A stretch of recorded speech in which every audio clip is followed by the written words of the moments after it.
बिस्मिल्लाहिर्रहमानिर्रहीम। अस्सलाम वालेकुम नाज़रीन, आप देख रहे हैं प्रोग्राम सिटी 10 में हूँ आपकी मेज़बान अना यूसुफ। उम्मीद आप ठीक ठाक होंगे, अपनी सेहत का बहुत सारा ख्याल रखिए। स्टूडेंट्स जो स्कूल जा रहे हैं, मॉर्निंग वॉक जो लोग करते थे, मेरे ख्याल से उनको तो मैं यही सजेस्ट करूँगी कि बिल्कुल सुबह के टाइम वॉक के लिए ना जाएं। बजाय इसके हम वॉक इसलिए करते हैं, हम थोड़ा सा एक्टिव फील करें, अच्छा फील करें, तंदुरुस्ती हमें मिल सके। लेकिन आजकल बाहर निकलने का मतलब ये है कि आप एक्चुअली बीमार हो रहे हैं। घरों में रहकर भी कुछ लोगों को स्मॉग मुतासर कर गया, बच्चों को मुतासर कर गया, तो बाहर निकलने वालों के लिए तो बहुत ज़्यादा केयर की ज़रूरत है। इस टाइम अच्छी खासी स्मॉग जिस एरिया में हमें, उसमें ऑल द वे जो चीज़ मैं महसूस करती आ रही थी, बल्कि जाते हुए भी 1 बजे तक इस तरह से मौसम होता है कि शदीद जो है वो स्मॉग होती है। आगे जैसे जैसे मौसम चेंज होगा, ये फॉग और स्मॉग मिल के, ऑल दो कुछ तैयारियां भी की जा रही हैं, कुछ प्लानिंग भी की जा रही है, कहीं मसनूई बारिश की बात की जा रही है, कहीं पर फाइन्स किए जा रहे हैं। लेकिन अब जब हम ये भुगत रहे हैं तो मेरे ख्याल से इन तमाम कार्रवाइयों का फ़ायदा कोई नहीं। जिन्होंने मुतासर होना है वो मुतासर होते चले जा रहे हैं। हमारे अपने स्टूडियो में, ऑफिस में बहुत सारे लोग मास्क भी लगा के बैठे हैं, बहुत सारे लोगों का गला ख़राब, नज़ला ज़ुकाम। तो सोचिए वो बच्चे जो स्कूल वैन्स पे जा रहे हैं, जो लोग बाइक्स पे जा रहे हैं, किस कदर इससे जो है वो मुतासर हो रहे हैं। खैर, ये तो मेरा अपना एक्सपीरियंस था। मैंने बहुत सारे लोगों को सुबह देखा और एक्चुअली दफ्तर आते ही कितने लोग जो हैं वो गला ख़राब और फ्लू की शिकायत कर रहे हैं। हमारे रिपोर्टर्स हमारे साथ मौजूद हैं, उनसे पहले उनका एक्सपीरियंस जानेंगे, फिर चलेंगे आज की टॉप स्टोरी की तरफ। इमरान यूनस और दुर्रे नायाब, अस्सलाम वालेकुम। इमरान भाई, क्या सूरत हाल है बाहर स्मॉग की? सूरत हाल ये एक ऐसी चीज़ है ना, जो अगर ये कहा जाए कि जो फील्ड वर्क करते हैं उनके लिए मसला होता है, ये उनके लिए नहीं है, बल्कि ये ऐसी चीज़ है जो कि घरों में जो लोग हैं, जिनके घरों में थोड़े से खुले एरियाज हैं, वो भी इस चीज़ से मुतासर होते हैं। और स्पेशली अब होगा क्या कि जो गले और सांस के मसाइल हैं लोगों में, वो ज़्यादा आएंगे। और मुझे तो फील हो रहा है कि दूर जब से मैं बैठा हूँ, ये भी मुझे उससे मुतासर लग रहा है। और वाकई मैं डेली, मेरी आदत है कि हमारे घर के करीब ना ग्राउंड है, मैं सुबह 7:30 बजे 8 बजे ना वहाँ पे वॉक जो है वो लाजमी करता हूँ। लेकिन अब मैं 3 दिन से मैं वाकई अब जो है ना वो नहीं हो। मेरा घर है मेन रोड पे, तो मेरी आजकल जब से थोड़ा सा मौसम चेंज हुआ है, प्रैक्टिस ये है, मैं अपनी लाउंज की और रूम की विंडो खोल रही थी, तो वो शाम को खोलने से इतनी ज़्यादा स्मॉग फील हो रही थी कि मैंने कहा कि ये वेंटिलेशन और कमरा हवादार करने से बेहतर, स्मॉग से भरने से बेहतर ये इसको बंद ही कर दें। दुर्रे नायाब। अच्छा देखिए, मुझे इफेक्ट हुआ हुआ काफ़ी ज़्यादा। मुझे सांस का भी थोड़ा सा कभी इशू हो जाता है, कीड़ा गिर रहा है, जुकाम सा फील हो रहा है, सर भारी रहता है, आंखें जल रही हैं। 2-3 दिन से बहुत ज़्यादा आप लोगों की तो हिम्मत को सलाम है जिन्होंने सारा दिन फील्ड वर्क करना है। और ये फील्ड में रहने की वजह से ज़्यादा है, शायद लोग घर में हो तो उनको कम फील हो। अब हम सरकारी अफसरान की तरह या बड़े बड़े वुज़रा की तरह या वज़ीर आला के ऐवान की तरह हम वो एयर जो क्लीनर होते हैं ना, प्योरिफिकेशन, वो नहीं लगा सकते। वो लाखों रुपए के, वो लाखों रुपए के एक छोटे से कमरे के लिए भी अगर आपको चाहिए, वो 60 से 70 हज़ार का एयर प्योरीफाई आता है, वो नहीं कोई लगा सकता, वो अफोर्ड नहीं कर सकता।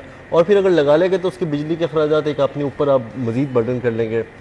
हुकूमत अब तक मेरा ख्याल है कि किसी ना ख्वाब खरगोश पे सो रही है। यकीन करें अब तक जो है नहीं, कल मरियम औरंगजेब साहिबा ने एक स्क्वाड का इफ्तिताह किया है, एंटी स्मॉग स्क्वाड। नहीं, मुझे बताया सीएम साहिबा प्लानिंग कर रही है मसनूई बारिश की। हम तो इस वक्त तक केयर टेकर सेटअप में बारिश बरसाने का पूरा सिस्टम देखते नजर आ रहे थे।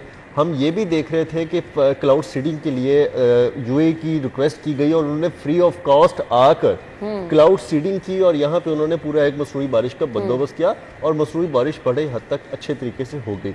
हम इस दौरान, इस महीने में ये भी देख रहे थे कि गुज़िश्ता साल बच्चों को छुट्टियाँ दी जा चुकी थी, उनको 2 हफ्ते के लिए उनको जरा बंद किया गया था ताकि ये चीजें नॉर्मलाइज हो। अभी भी इन चीजों पे गौर किया जा रहा है। दुर्रे नायाब, मैं पहले टॉप स्टोरीज की तरफ आती हूँ, फिर हम मजीद इसको डिस्कस करेंगे। आज की पहली खबर है, स्मॉग का रोग, स्कूलों में छुट्टियां देने पर गौर, बागों का शहर मट्टी मट्टी हो। Welcome back. स्मॉग से रिलेटेड ही हमारी पहली खबर है और मसनूई बारिश की तैयारियां, स्कूलों में छुट्टियों की तजवीज़। आपका बेटा भी स्कूल, दोनों बच्चे जाते हैं बल्कि? जी बिल्कुल ऐसे है। अब तो मैंने उन्हें 2 दिन से मैं स्कूल नहीं भेज रहा। आप यकीन जाने कि मैं जब अभी ऑफिस आया हूँ और मैं अभी बैठा यही सोच रहा हूँ कि मैंने गलती की कि मैंने साइड विंडोज़ जो हैं वो बंद कर रखी थी, मैंने शीशा खोल रखा था और अभी मेरे, आप यकीन जाने कि मेरी आंखों में चुभन हो रही है। कल सुबह की बात करें कि आलूदगी आलूदगी की जो शरह थी कल वो 427 थी। चले किसी और चीज़ में तो नहीं, लाहौर कम अज़ कम आलूदगी में तो पहले नंबर पे आ रहा है। इसका सहरा तो हुकूमत पे जाता है। अब ये करते क्या है कि हमेशा जो है जी ये कहा जाता है जी स्मोक आ गई है, अब हम मसनूई बारिश करेंगे और उसके बाद हम ईंटों के भट्टे जो हैं वो बंद कर देंगे। ये कब तक हम ये मसनूई काम करते रहेंगे? आपने ईंटों के भट्टे जो है वो ज़िगज़ैग टेक्नोलॉजी पे जो है वो मुंतकिल कर दिए। क्या बना? पता नहीं कब से सुनते क्या बना उससे? पूरी दुनिया जो है चाइना से आप इतनी ज़्यादा जो है चीज़ें इंपोर्ट करते हैं और उससे भाई टेक्नोलॉजी ही आप इंपोर्ट कर लो। वो देखें ना वो कहाँ चला गया। हालांकि निगरान दौर की हम बात करें तब उससे हेल्प जो है वो चाइना से ली गई थी और उन्होंने आमादगी भी जाहिर की थी कि जिस टेक्नोलॉजी के ज़रिए उन्होंने स्मोक पे काबू पाया वो पाकिस्तान को भी उसके लिए मदद फराम करने के लिए तैयार है। लेकिन मेरे ख्याल से वो चीज़ें जो है ना वो अब सिर्फ फाइलों तक जो है ना वो महदूद रह गई है। अब ये जो आपने अभी खबर पढ़ी, हेडलाइन पढ़ी, इसमें यह था कि आलूदगी सेहत के लिए खतरा। मेरे ख्याल से ये अब इसको ना चेंज करके आलूदगी सेहत के लिए खतरा नहीं, आलूदगी इंसानी जान के लिए खतरा जो है वो करार दे देनी चाहिए। और हर साल हम करते क्या है कि जी ठीक है आप स्कूलों में छुट्टियां दे दें, बच्चे घरों तक महदूद हो जाएं, लोग जो है सड़कों पे बाहर ना लिखें, फिर आप क्या करेंगे गाड़ियों को की राय, क्योंकि हम यहाँ पर डॉक्टर्स को बुलाते रहते हैं तो उनकी सजेशंस अगर हम कहें जी घर जा रहे हैं तो आपने गर्म पानी का इस्तेमाल करना है, नोज को अच्छी तरह से फ्लश करना है, उन लोगों ना इस चीज की नौबत ही क्यों आने दे रहे हैं? ये जो स्मोक है आपको भी पता है दुर्ने, आपको भी पता है कितने सालों से हम जो है वो इसका सामना कर रहे हैं कि हम ये एहतियात कर भी लेंगे तो आप लोग जिनका एक्सपोजर ही पूरे दिन बाहर का है, जब आपको पता है कि आपके साल के वस्त में इसका खतरा जो है वो बढ़ना शुरू हो जाता है तो भाई आप स्टार्ट से शुरू कर दो। अच्छा अब तो जनवरी फरवरी से शुरू कर दो। अब तो आ नहीं गई, अब आ चुकी है। ये जो अक्टूबर नवंबर दिसंबर ये वर्ष से वर्ष होता जाएगा। पिछले साल अक्टूबर में अगर मैं गलत नहीं हूँ तो इतने बुरे हालात नहीं थे। उसके बाद जब हम स्मोक की तरफ बहुत बुरी तरीके से गए तो निगरान हुकूमत के अच्छे इकदाम की वजह से हमने इसको पहले से नीचे नंबरों पे आते देखा है, चौथे पांचवें छठे नंबर पे आते मैंने खुद देखा। और जिस तरह से आपने अपने स्वार्थी ताल्लुकात इस्तेमाल करके मुआवनत ली और ये 30, 35, 40 करोड़ का खर्चा बचा के लाहौर शहर को एक दफ़ा मसनूई बारिश पहली दफ़ा आपने दी, ये भी एक बहुत बड़ी अचीवमेंट थी और इसका इम्पैक्ट बहुत इंपॉर्टेंट था। उसके बाद जो है वो इसका जोर टूटा, फिर बर वक्त फैसले लिए गए, छुट्टियां डबल माइंडेड नहीं हुआ गया कि ये क्या है इफ़ एंड बट, इंतज़ार नहीं किया कि लोग अस्पतालों में जो है वो पड़ जाएं लेट जाएं। बर वक्त फैसले करके आपने हफ्ता 10 दिन बच्चों को थोड़ी एक्टिविटी और लोगों की एक्टिविटी कंट्रोल करके, मुझे ये भी याद है कि आपने प्राइवेट जो कॉर्पोरेट सेक्टर के लोग थे जो प्राइवेट नौकरी वाले थे उनसे ये भी रिक्वेस्ट की थी और अपने सरकारी सेक्टर में रिक्वेस्ट की थी कि जो वर्क फ्रॉम होम कर सकता है वो हफ्ते में 2, 3, 4 दिन वो कर ले, उसके बाद अपना ये भी काम आप इस हद तक प्लानिंग में गए, आपने कंट्रोल किया। इस वक्त प्लानिंग तो बहुत दूर की बात, हमारी हुकूमत के मसाइल और बड़े चल रहे हैं और मसाइल मेरा ख्याल है कि उनकी आवाम से ज़्यादा मसाइल लग रहे हैं कि अवाम के मसाइल एक तरफ, उनके मसाइल एक तरफ, हुकूमत तवज्जो नहीं दी। मुझे बता रही कौन से मसाइल हैं, एक के बाद एक प्रोग्राम का इफ्तिताह करते जा रहे हैं, बाद में उसको छोड़ते चले जा रहे हैं, इन चीज़ों के गिर्द सिर्फ घूमते चले जा रहे हैं। आप देखें ना, आप वज़ीर आला साहबा के आजकल जो 2 ख़वातीन मुशीर बनी बैठी हैं ना, आप देखिएगा कि ये इनको ले डूबेंगी। इनको चाहिए कि इन मसाइल की तरफ ध्यान दें। इनका ध्यान सिर्फ ये होता है कि जी फलानी अपोजिशन की जो जमात है उसके लिए हमने ये कर दिया, वो ये हो गई, वो भाई बेसिक आपके जो मसाइल हैं उनकी तरफ तो आओ। मैं यहाँ पर लाजमी एक बात करना चाहूँगा, लास्ट संडे मैंने ट्रैवल किया है शेखुपुरा से लाहौर आ रहा था मैं मोटरवे के ज़रिए। आप यकीन जाने शेखुपुरा से लाहौर आते हुए मेरी लेफ्ट लेन में यकीन जाने वहाँ पर शायद ही कोई ऐसी ज़मीन हो जहाँ पर फसलों का आग ना लगाई गई। मैंने भी ऑब्जर्व किया। ओ भाई ये मतलब क्या आम शहरी देख रहे हैं, इन लोगों को नजर नहीं आ रहा। फिर आप कह देते हैं जी भारत में फसलें जलाई जाती हैं उससे आलूदगी जो है यहाँ आती है। भाई आप लोग क्या कर रहे हैं? अब हल जो निकाला जा रहा है ना, एक तो मसनूई बारिश की प्लानिंग की जा रही है, वो पता नहीं कब की जानी है। दूसरा यहाँ पे लिखा है जी 90% बच्चे सातज़ा बगैर मास्क के आने लगे हैं। मतलब कितना आप बच्चों को पाबंद बना लेंगे? कल काबीना का इजलास हुआ, 55 एजेंडे थे, उसमें ये नहीं आना चाहिए। मेरा ख्याल है नंबर 1 एजेंडा कल काबीना का ये होना चाहिए। तरजीहात नहीं है, ठीक है, अब तरजीहात नहीं है जी। आपको 55 तरजीहात है, सेहत और तालीम वो तो आप छोड़ ही देना। आपको 55 तरजीहात हैं, आपको नई अथॉरिटियां बनाने की तरजीह है, आपको बहुत सारे मसाइल हैं, आपने पता वो नहीं तो कौन शौक कौन है से, हमारा, अथॉरिटीज बनाना तो शौक है। आपने हिम्मत बहिम्मत गैर हिम्मत पता नहीं कौन कौन से कार्ड लॉन्च कर देने, उस पर आपकी प्रायोरिटी है। लेकिन आपकी ये प्रायोरिटी नहीं कि हमने बच्चों के स्कूल के बच्चों के लिए स्मोक के लिए क्या करना है।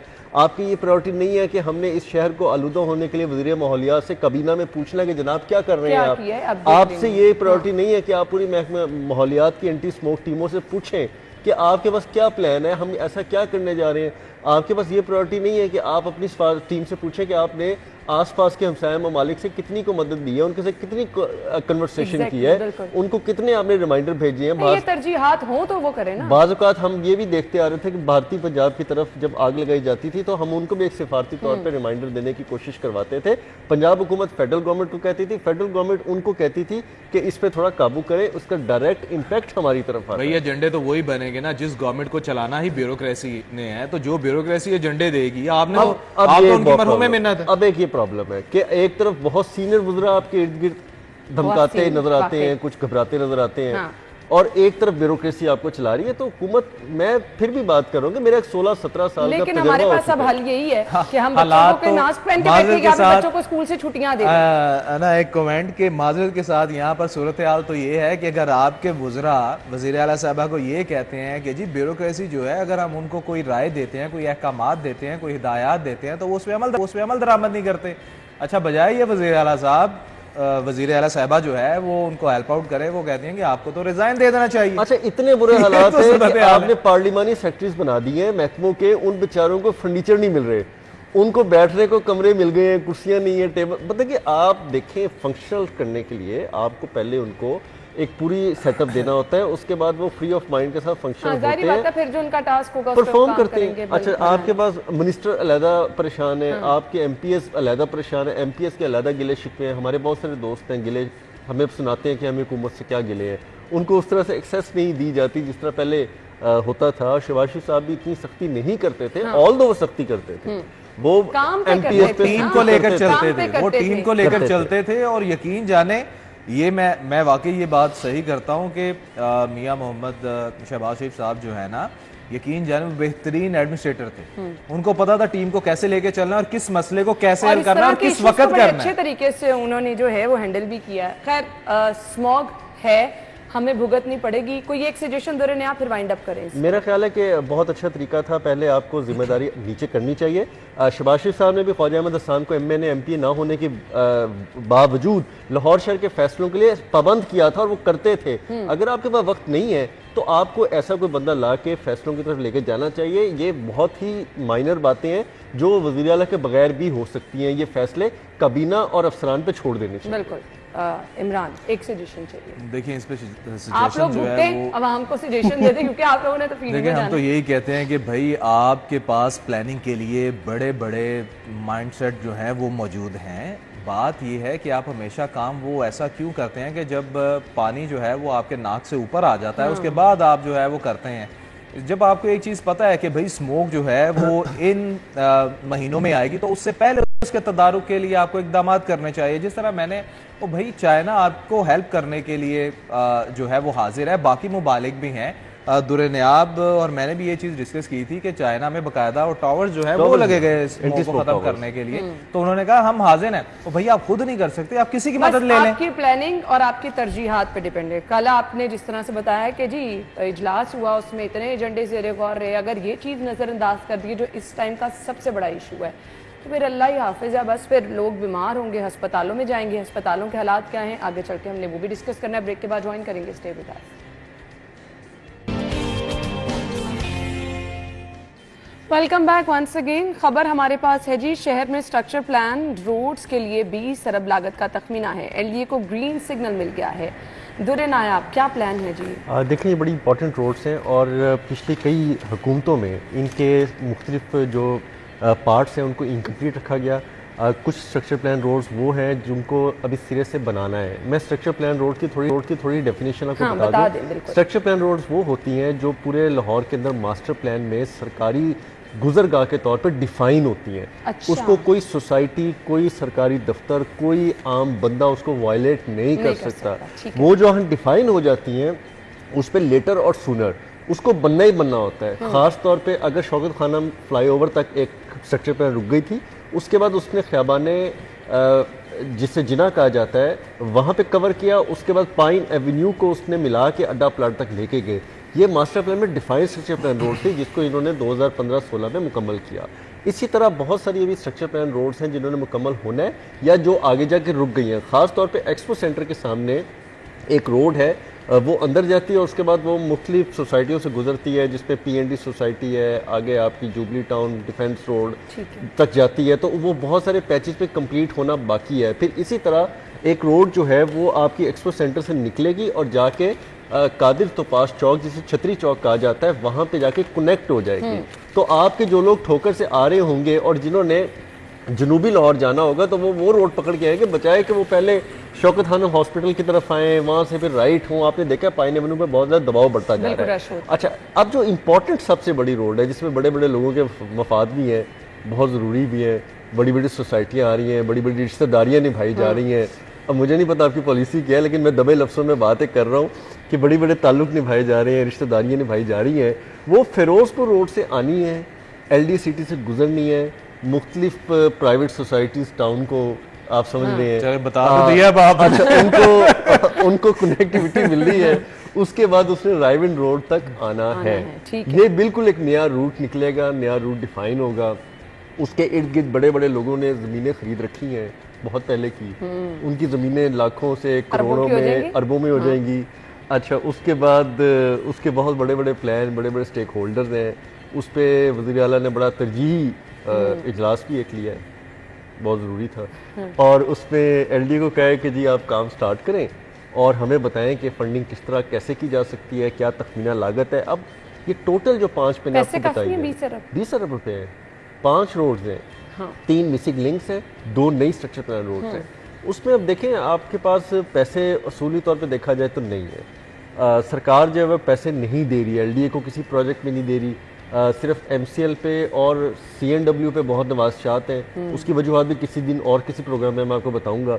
लेकिन ये जो पैसे नहीं देने की बात ना, उसमें हुकूमत पंजाब ये कह रही है कि LDA या जिस तरह के इदारे जो सेल्फ सफिशेंट है, जिनके पास अपने फंड्स भी जनरेट होते हैं, वो खुद कमाएं खुद लगाएं। यहाँ तक मैं एग्री हूँ, बिल्कुल ठीक बात है। लेकिन जो हुकूमत की स्ट्रक्चर प्लान रोड्स है, हुकूमत के प्रोजेक्ट्स है, उसमें सरकार को पैसे देने चाहिए। प्रायोरिटी उन्होंने खुद डिफाइन करनी है कि उनके लिए क्या ज़रूरी है। अब उसमें 10 अरब रुपये फौरी तौर पे मांगनी है, या वो कहते हैं कि जी LDA फौरी हमें पैसे दे दें हुकूमत पंजाब, या वो LDA कहता है कि आप हमें ग्रांट इन एड कर दें। ठीक है, हमें दें, हम ये बना के निकलते हैं। लोगों को रास्ते चाहिए और मैं इस चीज़ के हक में हूँ। आज अगर ये नए रास्ते ना बने होते, आपका लाहौर जौहर टाउन से आगे ये नए रास्ते ना निकले होते, आपके मुख्तलिफ फिरोजपुर रोड की तरफ रास्ते ना निकले होते, तो लाहौर का क्या हालात होते।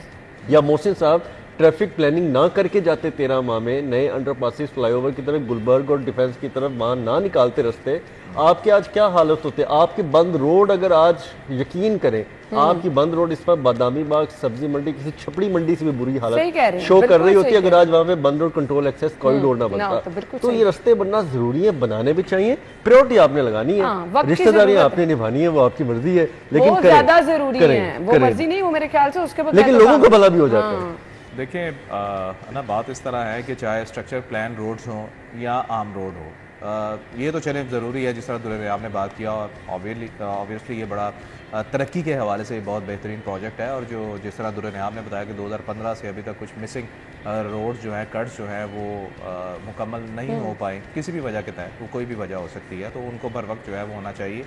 बात मैं यहाँ ये करना चाहता हूँ कि देखिए, यहाँ तो स्ट्रक्चर प्लान रोड्स हों या आम रोड्स हों, ठीक है, जब भी आप कोई भी रोड बनाए ना, आप उसके कुछ कवायद ज़वाबित बनाते हैं, कमर्शियल यूज़ के हवाले से भी और डोमेस्टिक यूज़ के हवाले से भी। ठीक है, आपको उन पर फिर अपने जो कवायद ज़वाबित है उन पर अमल दरामद लाजमी करवाना चाहिए। ठीक है, ये नहीं कि आप मुख्तलिफ रोड जो हैं, जब आप नई रोड्स बनाते हैं, बहुत बड़ी मिसाल जो है वो शौकत खानम रोड की है कि जब आपने रोड बनाई, ठीक है, जब आपने एक चीज़ वहाँ मना कर दी कि यहाँ कमर्शियल एक्टिविटीज़ की इजाज़त नहीं है, लेकिन जब आप उस रोड से गुजरे तो आपने देखा कि वहाँ तो आपको ऐसा लग रहा था कि जैसे कोई कमर्शियल हब है वहाँ पर। जी, ऐसे। ठीक है, और कोई पूछने वाला नहीं है। जब आपने देखा कि आपके कंट्रोल से चीज़ें बाहर हो गई हैं और सारा वो कमर्शियलाइज हो गया, फिर उसके बाद आपने कहा कि चलो जी अब ये खुद तो हो गया कमर्शियलाइज, चले हम टैक्स की वसूली तो शुरू करें, आपने उसको कमर्शियल रोड डिक्लेयर कर दिया। जब आप इस किस्म की प्लानिंग करेंगे ना तो फिर वो मसाइल होंगे जो दुर्रे ने आप बता रहा है कि हमारा मजहब भी कहता है कि जब आपका शहर जो है वो तंग हो जाए तो नए शहर आबाद करने चाहिए। और हमारे यहाँ पर जनाब एक ही शहर में अभी भी हमारे शहर में आबादी जो है ना दूसरे शहरों से आबादी अभी भी आ रही है लाहौर में। अच्छी प्लानिंग में जा रहा है। अभी भी लोग जो है वो डेली बेसिस पे लाहौर पे मुंतकिल हो रहे हैं। इस चीज को भी प्लान करना होगा कि आपको रोकना होगा। अब लाहौर में गुंजाइश नहीं है नई आबादी की, बिल्कुल आपको नए शहर आसपास बसाने होंगे। बिल्कुल ऐसे ये जो ग्रीन सिग्नल मिला इसका मतलब इस पे काम शुरू हो जाएगा। इस पे काम शुरू हो चुका है और समरी जो है वो आज भिजवा दी जाएगी वज़ीर आला को, जिसमें फंड्स मांगे जाएंगे। कल वो ड्राफ्ट हो चुकी थी और डीजी उस पर साइन करके भिजवाने लगे थे। तो उसके बाद हुकूमत पंजाब की फिर भी स्वाबदीद है कि वो 10 अरब देती है या नहीं देती, या एलडी को कहती है जी कि ये तो बनानी है लेकिन अपने पैसों से बनाएं और हमें बना के दें, हम आपको फिर पैसे दे देंगे। चीफ एग्जीक्यूटिव हैं, वज़ीर आला होती हैं, एलडी के चेयरपर्सन भी हैं, जारी बात है वही फैसले कर भी सकते हैं। चले जी देखें, इससे है तो बेहतरी। और बाकी जो शहर के मसाइल हैं जिनमें स्मॉग, ट्रैफिक, ये तभी हल होंगे जब इस तरह की प्लानिंग आप तबादर करते रहे। ब्रेक के बाद आपको ज्वाइन करेंगे हमारे साथ।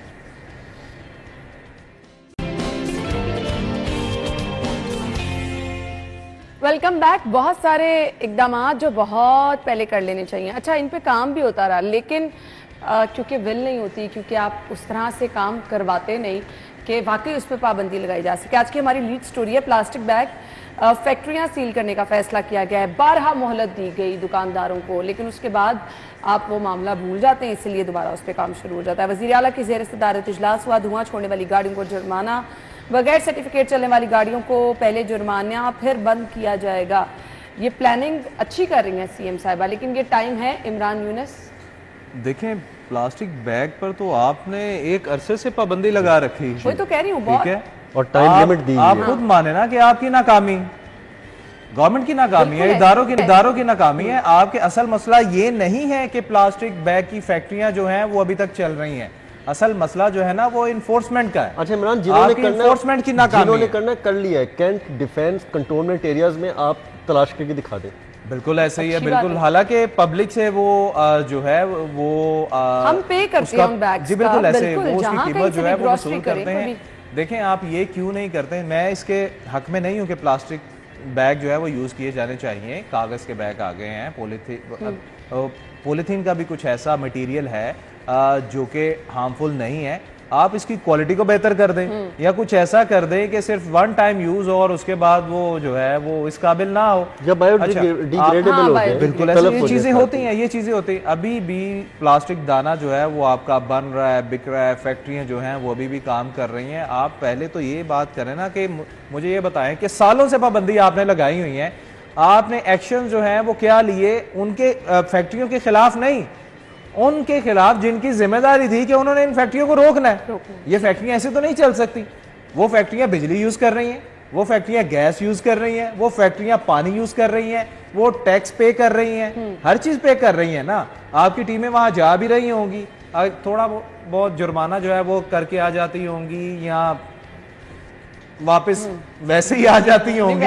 अब मैं क्या कहूँ, जाती तो भाई आपने उन इदारों, उन सेक्रेटरी साहिबान, उन मिनिस्टर साहिबान, उन इन्फोर्समेंट अमले के खिलाफ आपने क्या कार्रवाई ली? कोई कार्रवाई ली नहीं ली? भाई सवाल तो करें उनसे। अच्छा देखिए, हम साथियों को, सॉरी ना आपकी बात करते हैं, हम साथियों को भी बड़ा कहा जाता है, दफातर में भी कहा जाता है, यार आप टेबल स्टोरीज देते हैं, फील्ड में नहीं जाते।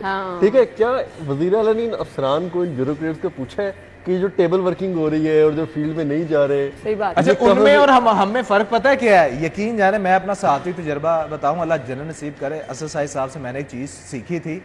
वो कहते हैं, इमरान जब तुम टेबल स्टोरी बैठ के बना के दोगे ना तो वो स्टोरी तुम्हारी बाकी तमाम स्टोरीज पे भारी होगी और वाकई ऐसा होता है। लेकिन दुरनियाब जो मिसाल दे रहे हैं, इनसे तो ये भी नहीं हो पा रहा कि भाई अगर आपने फर्जी रिपोर्ट्स बनानी है या बैठ के कार्रवाई करनी है, और भाई इसको सील करें आप। नहीं, अब ये जो फैसला कर लिया गया ना, आप अभी भी इस पे अमल दरामद करा लें तो मेरे ख्याल से बहुत बेहतरी आ सकती है। फैसले का वक्त गुजर गया है ना, अब फैसला नहीं, अब आपको अमल दरामद की तरफ जाना है। अब तो सिर्फ वज़ीर आला को कहना चाहिए था कि दैट्स इट, खत्म। 24 आवर्स के बाद जो है ना, इसके बाद आप देखिए, अब ये तेज हो गई हैं चीजें। मैं देख रहा हूँ बड़े दिनों से ब्यूरोक्रेसी के तबादले शुरू हो गए हैं, बड़ा कुछ हो रहा है।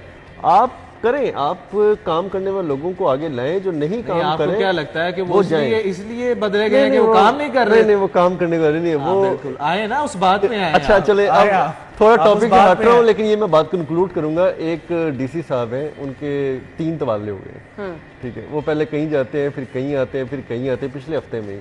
तो बज़ाहिर मुझे कोई कह रहा था कि जी देखें बुज़दार दौर का भी आगाज़ हो चुका है, अब अफसरान या पसंद या किसी की पसंद या उनको सीटें पसंद नहीं आ रही, तो मैनेज करके 6 माह रुक जाए। और इमरान की बात ठीक है कि ये चीज़ें भी वज़ीर आला को देखनी चाहिए कि नीचे अब ये तबादले जो मनपसंद तकर्रियाँ होनी शुरू हो गई हैं तेज़ी के साथ, आपकी एक तो रिच नहीं काम क्या होगा? फिर काम नहीं होता, नहीं होगा। अब ये काम ना होने अभी तक आपसे टीम ही नहीं बन रही यार। बात सिंपल सी है, एक प्लास्टिक बैग बनाने वाली फैक्ट्री काम कर रही है, आपने उसको जड़ से क्यों नहीं खत्म किया अभी तक? ये चेक एंड बैलेंस रखना कोई मुश्किल नहीं, इन्होंने वर्किंग भी कंप्लीट की हुई है। पता नहीं अभी तो सिर्फ सील करने का फैसला किया गया है। आप यकीन माने, मैं अक्सर सुबह के टाइम देखा है चने गरम प्लास्टिक के शॉपर में, इस तरह के नान गरम लोग रख के लेके, ये छोड़े चाय गरम डाल के मजदूर बेचारे लेके जा रहे होते हैं, उनके पास ऑल्टरनेट रिसोर्स नहीं है। दही दूध अभी भी उन्हीं बैग्स में जो है वो फरोख्त हो रहा है। अब प्रॉब्लम ये है कि आपने बड़े तजर्बाकार किस्म के अफसर लगाए हुए हैं, आपने पंजाब में आप समझती हैं कि वज़ीर आला की बहुत अच्छी टीम चल रही है,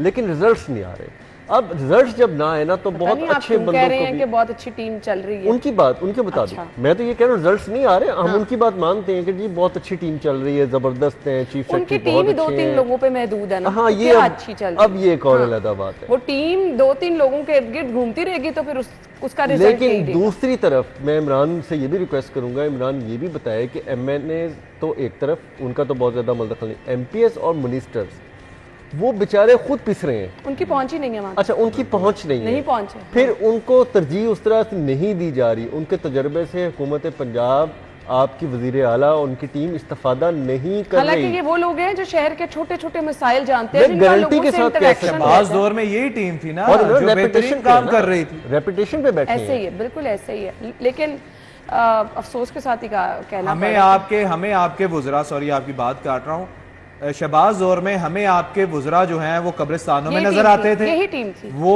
हमें नालों के गिर्द घूमते हुए नजर आते थे। चाइना स्कीम हो, कोट लखपत एरिया हो, टाउनशिप हो, सब्जाजार हो, बदामी बाग हो, यहाँ नजर आते थे, पॉलिसीज बनाते नजर आते थे, ख्वाजा मदरसान, यही वो लोग थे जो पॉलिसीज बनाते नजर आते थे। और अभी आपके गिर्द आपकी सिर्फ ब्यूरोक्रेसी नजर आती है, एक हसार बना हुआ है, पता नहीं वहाँ लूडो खेल रहे होते हैं शायद। नहीं, वो पसंद नापसंद की भी चल रही है, कुछ फैमिली पॉलिटिक्स की जा रही है और अपने लोगों को आगे रख के बस उनको नवाजा जा रहा है, उन्हीं के गिर्द सियासत हो रही है। ब्रेक के बाद आपको ज्वाइन करेंगे स्टे पे।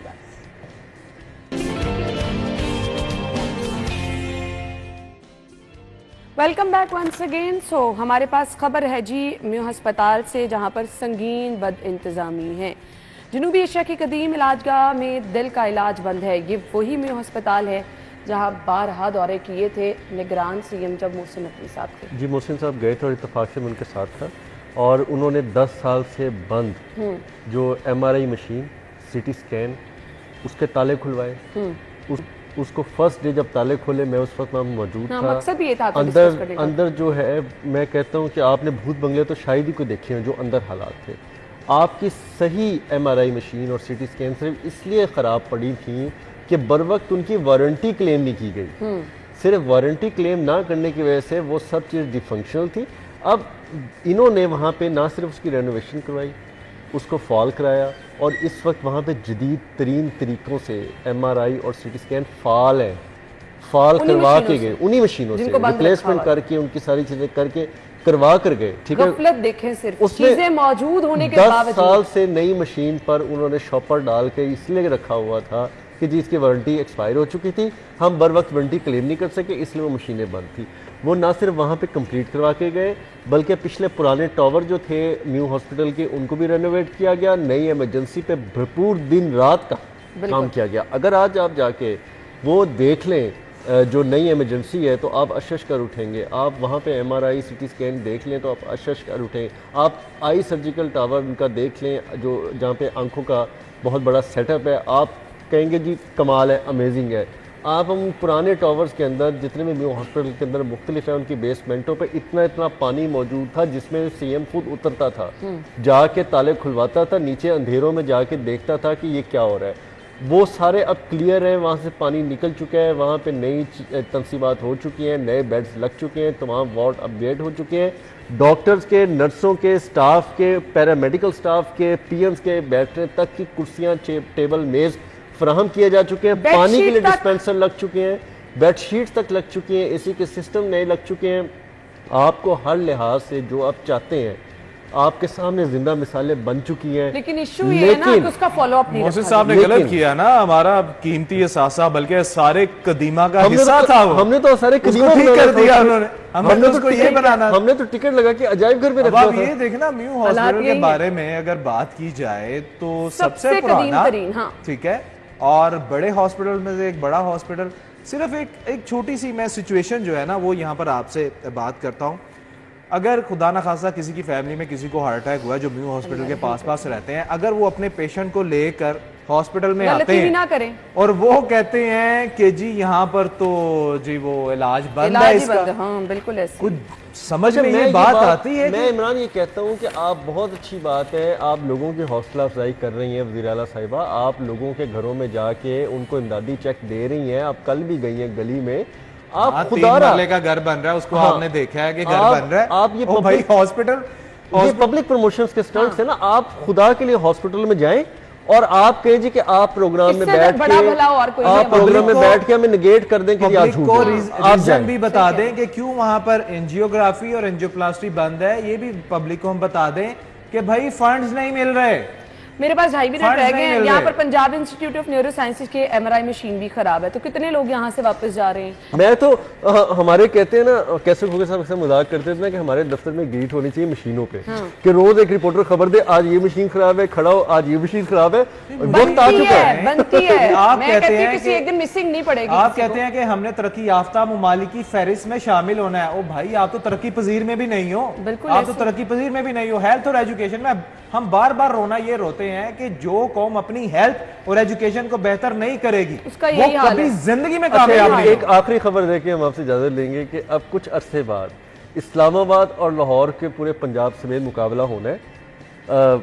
एक बंदा बहुत खामोशी से बहुत तरक्की के काम कर रहा है, इंफ्रास्ट्रक्चर के काम भी कर रहा है, रोड्स के काम भी कर रहा है, हॉस्पिटल्स के काम भी कर रहा है, पब्लिक सर्विस डिलीवरी के काम भी कर रहा है, बहुत सारी चीजें होनी है लेकिन खामोशी के साथ, और ये एक दिन खुल रहा है। और उसके बाद वज़ीर आला ने पता क्या कहना है कि जी मेरे मिनिस्टर कहाँ सो रहे थे, उन्होंने डिलीवर क्यों नहीं किया, और ये कहाँ थे, इन्होंने करने नहीं दिया भाई। अच्छा ये तो बात कोई पता है, इन्होंने करने नहीं दिया। उनके इर्द गिर्द हैं वो कल वाली जो उन्होंने एक जाकर टिकटॉकर से मिली, बस उस तरह के प्रोजेक्ट्स हैं वो काम कर रही हैं। बाकी तरजीहात ये जब सरप्राइज मिलेंगे तब पता चलेगा। नहीं तो इन मशीनों पे हम उनकी तस्वीर और नाम लगा देते हैं, जैसे गली गली खंभों पे जहाँ वाईफाई लिखा हुआ है मरियम वाईफाई मरियम। अच्छा मैं शुरू में कहता था कि ये कर दे निगरान हुकूमत की तख्तियां उतार के काम, भाई तख्तियों पे अपना नाम अब मैं ये कहता हूँ, इमरान की बात ठीक है, मैं कहता हूँ जी आप उतार दे, आप मोहसिन साहब की तख्तियां उतारे, अवाम को तो रिलीफ मिले, आप मोहसिन साहब की तख्तियां उतार के अपनी लगा ले, लेकिन अवाम को रिलीफ दे दे माजरत के साथ कि आप इन तख्तियों से निकल के आगे का सोचें। मेरा नहीं ख्याल कि अगर आप बर्मला कहीं पे हेल्थ के जितने मंसूबे चल रहे थे वो सारे रोक दिए गए, उन पे काम नहीं हो रहा। आज तक आप परमानेंट वाइस चांसलर तो आप लगा नहीं पाए। बिल्कुल ऐसे ही है। सो अभी अस्पतालों के हालात मेरे ख्याल से हमें बताने की जरूरत नहीं है, खुद लोग मुतरफ थे, खुद लोग जब निगरान वज़ीर आला थे उनसे मिलते थे, वहाँ पे चीजें बताते थे, बिल्कुल ऐसे ही। अब क्या हालात हैं आपके सामने ही है, कोई पूछने वाला नहीं, कोई देखने वाला नहीं, आवाम बेचारी परेशान हो रही है। बहुत बहुत शुक्रिया आप लोगों के वक्त के लिए। ब्रेक और हेडलाइंस के बाद आपको ज्वाइन करेंगे, हमारे साथ रहिएगा।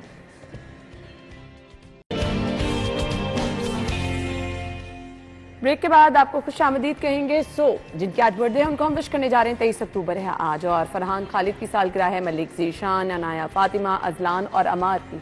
आप सब लोगों को सालगिरह की बहुत बहुत मुबारकबाद। Wish you a very happy birthday. Once again happy birthday. अगर आपकी सालगिरह है कल यानी 24 अक्टूबर को, आप अपनी सालगिरह अगर स्पेशल बनाना चाहते हैं तो आपने क्या करना है जी, स्क्रीन पर नंबर दिखा दें जी, स्क्रीन पर ये नंबर है, इस पर अपनी पिक्चर और अपना नाम हमें भेज दें, आप भी प्रोग्राम में शामिल हो जाएं।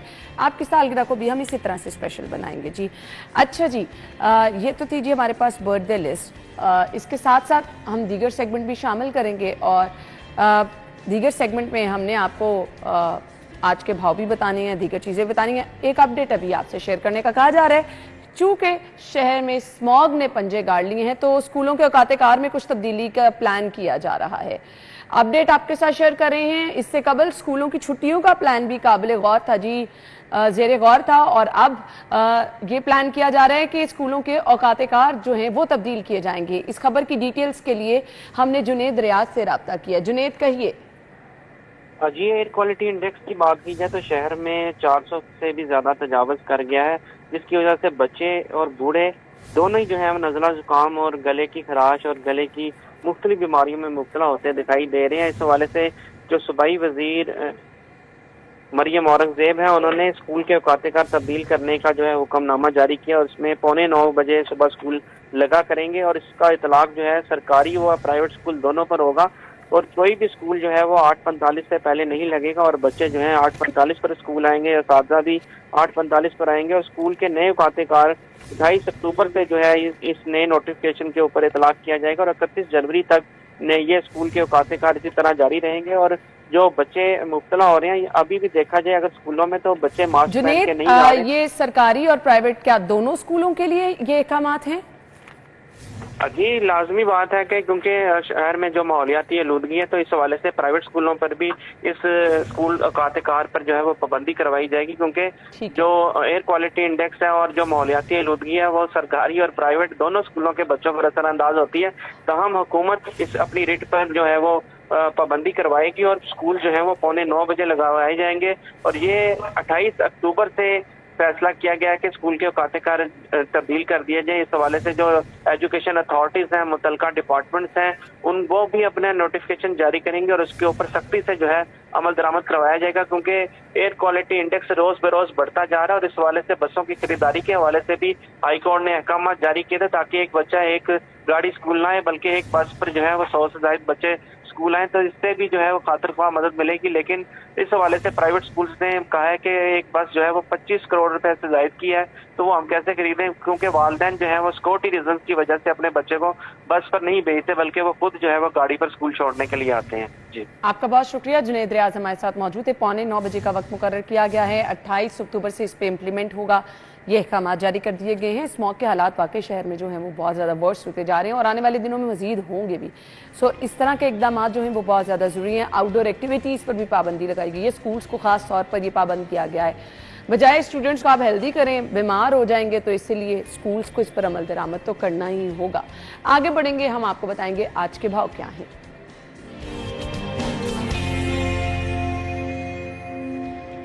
अच्छा जी, हमारी रिपोर्टर मायदा मौजूद हैं इस वक्त ओपन मार्केट में। जी मायदा, बताइए रेट लिस्ट के हवाले से अगर बात करें तो सब्जियों की कीमतों में रोज उतार चढ़ाव जारी देखने में नजर आता है। सब्जियों के रेट लिस्ट हमारे पास इस वक्त मौजूद है, आपके साथ शेयर करते चले। आलू इस टाइम जो है वो सरकारी नर्ख 55 जबकि ओपन मार्केट में 60 रुपए में फरोख्त किए जा रहे हैं। प्याज जो है दर्जा अव्वल 104 जबकि ओपन मार्केट में 110 तक फरोख्त किए जा रहे हैं। टमाटर जो है उसकी सरकारी कीमत 94 जबकि ओपन मार्केट में 100 रुपए में फरोख्त किए जा रहे हैं। अदरक जो है सरकारी नर्ख 730 जबकि ओपन मार्केट में 750 रुपए में फरोख्त किए जा रहे हैं। लहसुन जो है वो 420 जबकि ओपन मार्केट में 440 में फरोख्त किया जा रहा है। मटर जो है उसकी कीमत में इजाफा है, 300 सरकारी नर्ख जबकि ओपन मार्केट में 310 रुपए तक फरोख्त किए जा रहे हैं। शिमला मिर्च को अगर देखा जाए 355 जबकि सरकारी नर्ख 370 रुपए में फरोख्त किए जा रहे हैं। बैंगन जो है वो 86 की बजाय 90 में, सब्ज मिर्च जो है वो 200 की बजाय 210 में फरोख्त की जा रही है। भिंडी जो है वो 100 की बजाय 105 या 10 में फरोख्त की जा रही है।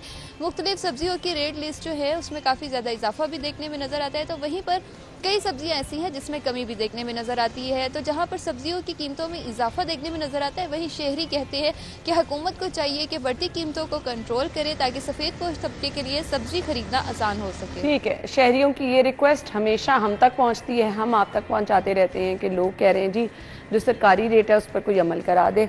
बाकी रेट लिस्ट आज की क्या है, कौन सी सब्जी किस कीमत पर मिलेगी, ये हमने आपको बता दिया। लेकिन अगेन मैं यहाँ पर ये भी बता दूं, क्योंकि अक्सर लोग कहते हैं जो आप जो रेट बताते हैं उस रेट पे तो मिलती नहीं।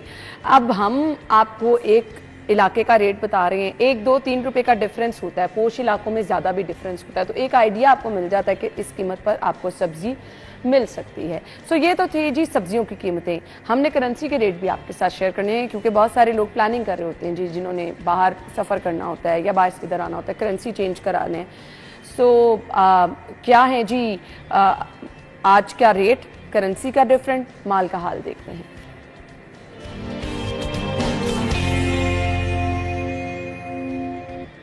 डेट लिस्ट हमारे पास है जी, दिखा दें।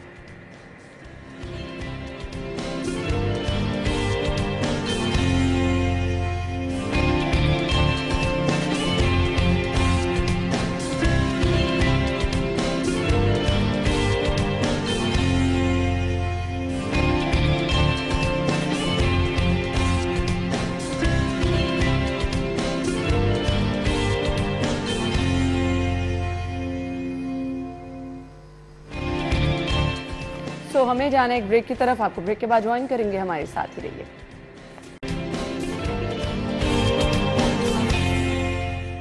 Welcome back. शहर के बड़े अस्पताल, बड़ी इलाजगाहें, जहां रोजाना की बुनियाद पर हजारों की तादाद में लोग आते हैं अपना इलाज मुआवजा कराने के लिए, ना सिर्फ बड़ी बीमारियों के साथ बल्कि ओपीडी में हम देखते हैं वो लोग जो कि प्राइवेट डॉक्टर अफोर्ड नहीं कर पाते हैं, डायबिटीज़ के, हाई ब्लड प्रेशर के पेशेंट, नज़ला, जुकाम, बुखार, आजकल तो वैसे स्मॉग है, सो आंखों में सोजिश और आंखों में सुर्खी, इस तरह के इशूज़ आजकल लोगों के साथ चल रहे हैं, बच्चों को नज़ला, जुकाम, बुखार।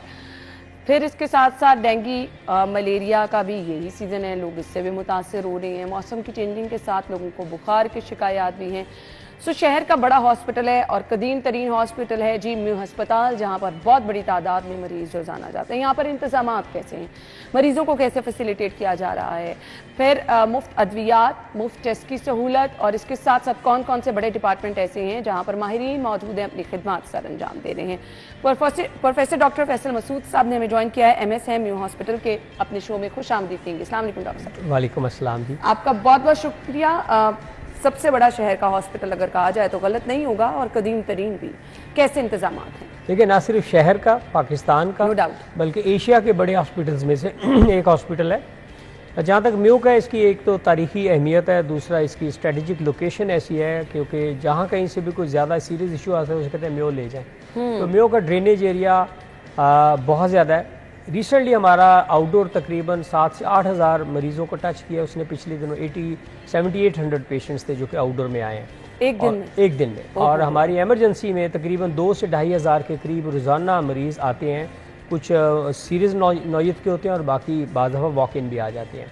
कुछ चीज़ें इसमें काबिल कदर भी हैं कि इस हॉस्पिटल को रिसेंटली पंजाब गवर्नमेंट ने तकरीबन 9 अरब रुपये की खतीर रकम से रीवैम्पिंग के प्रोसेस से गुजारा है। और माशाल्लाह हम पहला हॉस्पिटल है जिसने सबसे पहले बिफोर टाइम रिवैम्पिंग हमारी पूरी हो गई है। सिर्फ आखिरी प्रोजेक्ट हमारा चल रहा है TBCT वाला। इसके बाद ये इस वक्त एमरजेंसी हमारी 250 बेड्स की कैपेसिटी के साथ पूरी तरह फॉल है। इसका सिर्फ एक फ्लोर रह गया है। हमारा आउटडोर पूरी तरह फंक्शनल है। हमारे CT स्कैन अब हमारा तीसरा लगने जा रहा है। टेम्परेरी इश्यूज ज़रूर आते हैं, लेकिन इस वक्त हॉस्पिटल अपनी पूरी जो है ना सर्विसेज प्रोवाइड कर रहा है उन तमाम गरीब मरीज़ों को जो एक आस और उम्मीद लेके आते हैं कि म्यू में हमारी बेहतर देखभाल होगी। ठीक है डॉक्टर साहब, मुझे ये बता दीजिएगा, मुफ्त अद्वियात, मुफ्त टेस्टों की सहूलत, क्योंकि गरीब का एक बड़ा इशू यही होता है ना कि आप अद्वियात बाहर से नहीं खरीद पाते हैं, आप महंगे टेस्ट बाहर से नहीं करा पाते हैं, तो ये चीज़ें MRI, CT स्कैन की सहूलतें फराम की जा रही हैं। देखिए, वज़ीर आला साहिबा का और हेल्थ डिपार्टमेंट का एक क्लियर स्टांस है कि फ्री हेल्थ फॉर ऑल। और अभी हमारी कल एक मीटिंग थी, हेल्थ सेक्रेटरी साहब ने उसको प्रिजाइड किया। उन्होंने कहा कि आपकी जो डिस्पेंसेशन है, गवर्नमेंट ऑफ पंजाब ने एक प्रोजेक्ट शुरू किया है कि मेडिसिन आउटडोर में ना सिर्फ दवाइयाँ लिखी जाएंगी बल्कि दी भी जाएंगी। और आलमोस्ट हो सकता है हम 100% ना दे पाएँ, लेकिन 80-90% मेडिसिन हैं। थोड़ी सी हमारे लोगों को इस प्रोग्राम के तवस्से मैं बताऊंगा कि आप जब पर्ची लेते हैं, चेकअप कराते हैं, तो आप अस्पताल से दवाई भी लेके जाएं, इसकी सहूलत है। पहले ये 2 काउंटर थे, जब से मैं और नई इंतजामिया आई है हमने ये काउंटर तकरीबन कोई 7 के करीब कर दिए और हमारी डिस्पेंसेशन आलमोस्ट 50% के करीब चली गई है कि अगर 100 मरीज़ आते हैं तो उनमें से 50 दवाई अंदर से फ्री लेके भी जाते हैं। ठीक है। और ये दवाई अब हमने इसको 2 से 4 हफ्ते तक भी कर दिया। जो करंट सिनेरियो महंगाई का है, बिजली के बिलों की मामलात, अपनी सहूलत की मामलात को, सेहत की मामलात को देखते हुए ये बहुत बड़ी एक सहूलत है कि आपको अब ये हेल्थ डिपार्टमेंट मूव कर रहा है कि TCS के जरिए, जैसे शुगर के मरीज़ हैं, कैंसर के मरीज़ हैं, जिनको हर दफ़ा सिर्फ दवाई के लिए आना पड़ता है और वो रेगुलर पेशेंट्स हैं, उनके हम एंटाइटलमेंट लेटर बना के उनको ड्रॉप होम यानी कि घर के अंदर उनको मेडिसिन पहुँचाई जाए। तो ये एक बहुत बड़ा कदम है। तीसरी चीज़ है कि जी ये जितने एरियाज़ रीवैम्प हुए हैं उसमें हेल्थ डिपार्टमेंट ने पंजाब गवर्नमेंट के ताउन से नए एसीज़ दिए हैं, नए बेड्स दिए हैं, ये बहुत बड़ी हेल्प है। इस वक्त हमारी बेड कैपेसिटी तकरीबन 2700 बेड्स के करीब पहुँच चुकी है। अब इतने बड़े हॉस्पिटल में चलाते हुए कुछ इंतज़ामी अमूर, कुछ माली मामलात ऐसे आ जाते हैं कि बाज़ डिमांड्स बहुत ज़्यादा आती हैं जिनको पूरा करने के लिए जो पेपर वर्क चाहिए होता है उस दौरान थोड़ा बहुत तअत्तुल आ जाता है। आजकल भी एक गर्दिश खबर है गर्दिश में कि जी कार्डियोलॉजी में फंक्शन बंद हो गया, ऑपरेशंस बंद, ऐसा कुछ नहीं है। म्यो में पिछले साल में तकरीबन 5000 से ज़्यादा ऑपरेशन किए गए हैं, जिसमें से यानी दिल का इलाज वहाँ पर चल रहा है। दिल का इलाज आज भी हमारा प्राइमरी पीसीआई दोबारा शुरू हुआ है, यानी कि ये 1-2 दिन के लिए हुआ था। एंजियोग्राफी जुलाई के महीने का हम दिखा रहे थे, 97 के करीब एंजियोग्राफीज हुई हैं। हमारे दिल के ऑपरेशन जिसको बाईपास कहते हैं, पीआईसी इससे पहले सिर्फ था, म्यो में अल्हम्दुलिल्लाह ये सहूलत जारी है। माइनर इश्यूज आते हैं, देखें किसी भी बड़े घर को, बड़े हॉस्पिटल को, बड़े सूबे को, मुल्क को चलाना हो तो इंतज़ामी मामलात में ऊंच नीच आती है, लेकिन इंतज़ामिया, हेल्थ डिपार्टमेंट और जो हमारा महकमा सेहत पंजाब है, ये एक पेज पे है कि हमने पेशेंट्स को फ्री ऑफ कास्ट ट्रीटमेंट देनी है। हमारा यूएचआई प्रोग्राम, हमने उसको आज फिर एक मीटिंग की है कि इंशाल्लाह उसमें जितना कवरेज किया जाता है कि पेशेंट को उसको जो इलाज मुआवजा है वो तकरीबन बेहतरीन मिले और सस्ता तरीन या फ्री मिले। यही तरजीहात होनी चाहिए ताकि मज़ीद मैक्सिमम लोगों को जो है वो सहूलियात भी दी जा सकें, क्योंकि ये सबसे बड़ी एशिया की जो है वो इलाज गया। तो कौन कौन से ऐसे अमराज हैं जिनका यहाँ पर बेहतरीन इलाज आप समझते हैं किया जा रहा है और माहिरीन डॉक्टर की टीम आपके पास मौजूद? देखिए, इस वक्त 35 के करीब शोबाजात हैं और 78 के करीब जो डिपार्टमेंट्स हैं जो काम कर रहे हैं। इनमें फ़र्क क्या है कि 35 स्पेशलिटीज़ हैं जो कहीं भी किसी हॉस्पिटल में नहीं है। आप ऑन्कोलॉजी ले लें, ब्रेस्ट क्लिनिक ले लें, आर्थ्रोप्लास्टी, आर्थोस्कोपी, स्पोर्ट्स मेडिसिन का शोबा ले लें, मैं ख़ुद उसका इंचार्ज हूँ। ट्रॉमा हमारा 24 आवर फ्री है। म्यो हॉस्पिटल की एमरजेंसी में मैं पिछले दिन देख रहा था, कल हमारे एमरजेंसी ऑपरेशन थिएटर जो है ना वो मेरी एमरजेंसी में 18 के करीब मेजर ऑपरेशंस किए गए हैं। जो टांगें टूटी हुई थी उनको रॉड्स, प्लेट्स डाली गई हैं और ये इतनी बड़ी सर्विस है जिसमें हम महकमा सेहत पंजाब के वज़ीर आला साहिबा के और अपनी इंतज़ामिया के मशकूर हैं कि उन लोगों को जो टूटी टांगों दर्द के साथ आते हैं उनका ऑपरेशन सेम डे, दुनिया में कहीं भी सवाए पेशेंट को टाइट्रेट करने के इतनी फौरी एमरजेंसी सहूलत नहीं मिलती और हार्डली कोई पैसे के खर्च नहीं आता, तकरीबन तमाम चीज़ें फ्री हैं। हमारे यूरोलॉजी में और कार्डियोलॉजी में थोड़े बहुत मसाइल आए थे, उन मसाइल में भी इंतज़ामी नाअहली नहीं है। हमारे जो वेंडर्स हैं ना उनकी कुछ बकायाजात की वजह से उन्होंने सप्लाई चेन को रोका हुआ है, जो कि हम कोशिश कर रहे हैं कि लोन बेसिस पे दूसरे हॉस्पिटल से लेकर सप्लाई करें। हम अपने यूएचआई प्रोग्राम को ले आते हैं जिसमें हेल्थ इंश्योरेंस आ गई। तीसरा, हम डोनर्स के ज़रिए ले लेते हैं, हमारी PWO है, हमारा पाकिस्तान बैतुल माल है।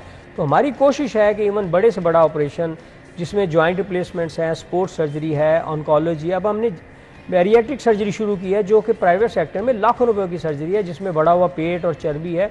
म्यो में उसके तकरीबन कोई 5 से 6 केस हो चुके हैं अल्हम्दुलिल्लाह, और बिल्कुल फ्री। That's really great. और कोई ज़्यादा कुछ अगर कुछ स्टेपल्स ऐसी कोई चीज़ होगी जो कि शॉर्ट है, वरना ऑलमोस्ट ये लाखों की सर्जरी तकरीबन फ्री।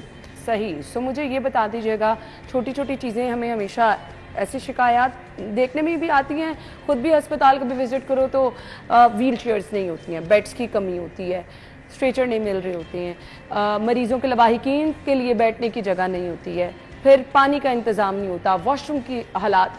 सरकारी हॉस्पिटल में ऑनेस्टली स्पीकिंग मैंने जब कभी विजिट किए ये इश्यूज हमेशा रहे हैं। तो म्यो में क्या हालात हैं? ठीक है, काफ़ी हद तक हमारा फेस चेंज हो गया है रिवैम्पिंग के बाद।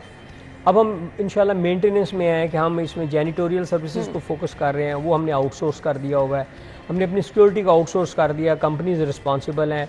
मैं खुद, मेरी टीम, हमने AMSs की टीम बना दी है, उसके नीचे DMSs हैं, हमारे सिक्योरिटी सुपरवाइजर्स हैं, हमारे शिफ्ट सुपरवाइजर्स हैं। आज भी मैं सुबह उनकी मीटिंग करके आया हूँ। हमने कोशिश किया है कि हमने, देखिए किसी भी हॉस्पिटल में जाएँ आप 2 चीज़ें देखते हैं, एनवायरनमेंट, सफाई और किस इंतज़ामी अमूर को किस तरीके से चलाया जा रहा है। म्यू में सिर्फ एक प्रॉब्लम, मैं अभी भी पिछले दिनों एक हम डॉक्यूमेंट्री बना रहे थे कि म्यू की एमरजेंसी दिखाई जाए तो ऐसे लगता है जैसे मेला है कोई, लेकिन हमें फ़ख्र महसूस होता है कि हम इतने बड़े जम्मे गफ़ीर को भी अपनी जो भी लिमिटेशंस के बावजूद पूरी कोशिश करते हैं कि उनको सहूलियत दी जाए। अब इनमें तमाम में जब इतना रैपिड टर्नओवर होगा, ज़्यादा सफाई चाहिए होगी, रैपिड टर्नओवर हो सकता है। पिछले दिनों यकीन करें इमरजेंसी 40 व्हील चेयर और स्ट्रेचर्स हैं हमारे पास एट ए टाइम, 40 के 40 एंगेज थे। फिर हमने दूसरे एरियाज में से निकाले, तो हम अपना वक्ती तौर पे ऐसे मेजर्स लेते हैं जिसमें पेशेंट को कम से कम सफ़र करना पड़े। अब हम एक प्रोजेक्ट पे काम कर रहे हैं कि जिसमें पेशेंट को एक डिपार्टमेंट से दूसरे में डिपार्टमेंट करने के लिए हम कोई कार्ट्स ले लें, इलेक्ट्रिक व्हील्स ले लें जो कि जिनकी पोल्यूशन भी ना हो और पेशेंट को बगैर किसी खुले आसमान तले जाने के। तो इसमें इंशाल्लाह बहुत जल्द हम इसमें लोगों के लिए खुशखबरी लाएंगे। सही। सो डॉक्टर साहब, अभी रिसेंटली मरियम औरंगजेब साहिबा ने पीड्स वार्ड का इफ्तिताह किया, सो किन सहूलियात का हामिल है ये? देखिए, पीड्स 3 बड़े डिपार्टमेंट इस वक्त म्यो का हामिल है। एक आई है, ये 7th स्टोरी बिल्डिंग है और तकरीबन 800 के करीब इसका रोज़ का आउटडोर है। तकरीबन समझ लें इसमें 200-250 बेड्स हैं। इसी तरह पीड्स के उसको न्यू चिल्ड्रन कॉम्प्लेक्स का नाम दे दिया गया है। ठीक है। कि जो हमारा चिल्ड्रन कॉम्प्लेक्स है फिरोजपुर रोड वाला, उस पर लोड कम करने के लिए ये बनाया गया है। इसमें मेडिकल का शोबा है, सर्जरी का शोबा है, ऑन्कोलॉजी का शोबा है, उसके बाद हमारा पीडियाट्रिक्स डायलिसिस हैं, इधर पीड्स के तमाम ICUs हैं, पीडियाट्रिक CCU है, उसके बाद हमारे क्लासरूम्स हैं। तो ये तकरीबन 3 बिल्डिंग्स के ऊपर है जिसमें पीड सर्जरी की एमरजेंसी अलहदा है, पीड्स मेडिसिन की एमरजेंसी, चाइल्ड लाइफ, और उसी म्यो पहला हॉस्पिटल है जिसमें ये मॉडल अप्लाई किया गया। हमारी इज़्ज़त माब CM साहिबा ने उसको विज़िट किया और उस प्लेटफॉर्म पे अब पूरी पीडियाट्रिक सर्विसेज को चाइल्ड लाइफ के ज़रिए दिया जा रहा है और उसमें पेशेंट बाकायदा एक बड़े बाइज़्ज़त तरीके से आता है। जैसे बैंक में उसका टोकन इशू होता है, पेशेंट एग्जामिन फ़ौरन हो जाता है, कोई सीरियस इशू है तो उसको फ़ौरन एमरजेंसी भेज दिया जाता है, वरना उसको 4 से 5 डॉक्टर की टीम बारी बारी देखती है। इस मॉडल को अब हम रेप्लिकेट करने जा रहे हैं बाकी जगहों पे भी इंशाल्लाह। ठीक है। OPD की टाइमिंग्स के हवाले से और किस तरह के वहाँ पर माहिरीन डॉक्टर मौजूद होते हैं, कौन कौन से मर्ज़ का इलाज वहाँ पे किया जाता है, OPD की सिचुएशन? देखिए, चूँकि ये AMI में है, यानी हमारे पास मेडिकल इंस्टीट्यूशन है, तो हमारे तमाम प्रोफेसर्स हैं और अभी VC साहब ने भी डायरेक्शन दिए हैं कि तमाम प्रोफेसर अपने दिनों के हिसाब से एटलीस्ट जितना भी टाइम वो अपनी तदरीसी मामलात से टाइम निकाल के दे सकते हैं। तो हमने कहा कि कोशिश किया कि 2 दफ़ा हफ्ते में कोई हर प्रोफेसर टाइम ज़रूर देगा ताकि इस 5 रुपये की पर्ची पे लोगों को वो 5-5 हज़ार वाली कंसल्टेशन मिल सके महकमा सेहत और पंजाब गवर्नमेंट के तवस्सुत से, ताकि वहाँ गरीब लोग अपने सीनियर्स को भी दिखा सकें। इसमें हमारे जो म्यो वाहिद हॉस्पिटल है जिसमें आउटडोर शाम 8 बजे तक चलता है। अच्छा। और मेजर आउटडोर हमारा 2 बजे तक चलता है। उसके बाद हर शोबा का एक डॉक्टर वहाँ रुकता है और इवनिंग क्लिनिक हमारा चलता है जिसमें बजाय मरीज़ एमरजेंसी में जाए उसको आउटडोर में दिखाया जाता है और अगर कोई सीरियस कंडीशन हो तो उसको एडमिट कर लिया जाता है। सही। डॉक्टर साहब, हम देखते हैं बड़े अस्पतालों में नॉर्मली ये भी शिकायत आती है कि डॉक्टर्स टाइम पे नहीं हैं, नर्सेज ज़्यादा डील कर रही हैं। सो डॉक्टर्स की हाज़िरी है, उनकी टाइमिंग्स, ये यकीनी बनाने के लिए क्या सिस्टम फॉलो किया जाए? हमने काफ़ी हद तक हमने लोअर स्टाफ पे तो बायोमेट्रिक सिस्टम ले आए हैं और अब हम डॉक्टर्स पे और नर्सिस पे भी ला रहे हैं। मैं खुद राउंड करता हूँ सुबह 8 बजे और हमारी आउटडोर की अटेंडेंस, क्योंकि सबसे पहला पेशेंट जो आता है ना वो आउटडोर में आता है जी। हमने ये इंश्योर करवाया कि एक हमारा सीनियर डॉक्टर और एक जूनियर डॉक्टर सुबह 8 बजे ज़रूर बैठा होगा हर डिपार्टमेंट का। बाकी लोग अपने तदरीसी जिम्मेदारियों से ओहदा बरा होने के बाद 9 बजे 10 बजे नीचे आ जाते हैं, लेकिन एक सीनियर रजिस्ट्रार और एक मेडिकल ऑफिसर या जूनियर डॉक्टर ज़रूर बैठा हो ताकि वो मरीज़ जो सुबह आ गए हैं उनका फौरी इलाज शुरू हो सके। सही। मैसेज क्या होगा डॉक्टर साहब देखने वालों के? मैसेज ये कि पाकिस्तान बहुत प्यारा मुल्क है, पंजाब उसका बहुत बड़ा सूबा है और म्यो बहुत बड़ा हॉस्पिटल है। आवाम से हम ये भी रिक्वेस्ट करेंगे कि आप सफाई का ख्याल रखें जब हॉस्पिटल्स में आएँ। आने वाले दिनों में स्मॉग के मामलात हैं। स्टिल मैं पूछना चाहूँगी, स्मॉग, डेंगू, मलेरिया को लेके भी स्पेशल यूनिट हैं? अगर मरीज मुतासिर हैं तो म्यो हॉस्पिटल आ सकते हैं? बिल्कुल, तीनों के काउंटर बने हुए हैं। पिछले दिनों तो एमपॉक्स का भी आया था लेकिन शुक्र है वो बहुत जल्दी काबू पा गया। उस वक्त हालांकि लाहौर जनरल हॉस्पिटल था लेकिन म्यो को उन्होंने रखा था नेक्स्ट। म्यो के इस वक्त एमरजेंसी में डेंगू काउंटर है, हमारा मीजल्स का काउंटर है और इसके अलावा जो स्मॉग का है इसकी हमारी अभी वॉक भी हुई है। और हम इस प्रोग्राम के तवस्सुत से भी कहेंगे कि ज़ाहिर है आप जितना भी हो सके धुआं फैलाने से गुरेज करें, मास्क पहने, ग्लासेस गॉगल्स पहने और घर आते जाते जब भी सफ़र से हैं, ख़ासतौर पर बाइक चलाने वाले तो चेहरे को धो लें, आंखों को छींटे मार लें इस तरह, और जहाँ तक हो सके ऐनक का इस्तेमाल कर लें। गैर ज़रूरी सफ़र और गैर ज़रूरी उन एरियाज़ जैसे बहुत सुबह और बहुत शाम को स्मॉग का अटैक ज़्यादा होता है उस वक्त सफ़र से ज़रा गुरेज करें। बिल्कुल। सो ये तमाम चीज़ें जो हैं आप लोग देखेंगे तो ही आप अपनी सेहत से जो है वो बेहतर अपनी सेहत का ख्याल रख सकेंगे। बाकी अस्पतालों के हालात जो हैं वो हमने ख़ास तौर पे म्यू के तो डिस्कस कर ली, जैसे कि डॉक्टर साहब ने बताया कि तमाम तर मरीज़ जितने भी ओपीडी में आते हैं उनका इलाज मुआवजा भी किया जाता है, डेंगू, मलेरिया, और इसके साथ साथ अभी जो हम देख रहे हैं लोग बहुत ज़्यादा मुतासर हो रहे हैं स्मॉग की वजह से, उसके हवाले से भी तमाम यूनिट जो है इमरजेंसी में कायम किए गए हैं। सो अगर आप इन तमाम चीज़ों से मुतासर हो रहे हैं, आप म्यू हॉस्पिटल का रुख कर सकते हैं। डॉक्टर साहब आपके वक्त का बहुत बहुत शुक्रिया। ब्रेक होगी, ब्रेक के बाद हम आपको ज्वाइन करेंगे हमारे साथ।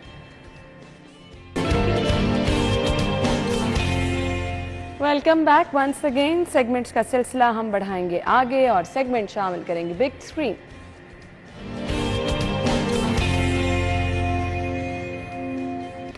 हाँ जी, तो हम आपको ट्रेलर दिखा रहे हैं स्माइल 2 का। बड़ी खौफनाक स्माइल दिखाई गई है, मतलब जो मैं एक सोच रही थी कि बड़ी कोई ज़बरदस्त सी मूवी होगी, और मतलब इसमें तो हमें हैरान ही कर दिया है, कुछ मिस्ट्री भी है। खैर देखें ज़रूर और इन्जॉय भी करें।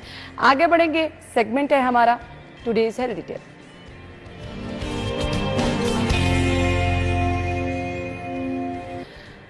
अच्छा जी, आपकी सेहत हमेशा से हमारी तरजीहात में रहती है, इसीलिए हम अपने मेहमान भी ऐसे मदऊ करते हैं कि आपको हेल्थ टिप्स देते रहें। डॉक्टर साहिबान, माहिरीन अपनी अपनी फील्ड के बुलाने का मकसद भी यही होता है कि हम आपको बताते रहें कि जी अगर कोई किसी ना किसी बीमारी में आप मुब्तला हैं तो आपने इलाज क्या करना है, मोहतात कैसे रहना है।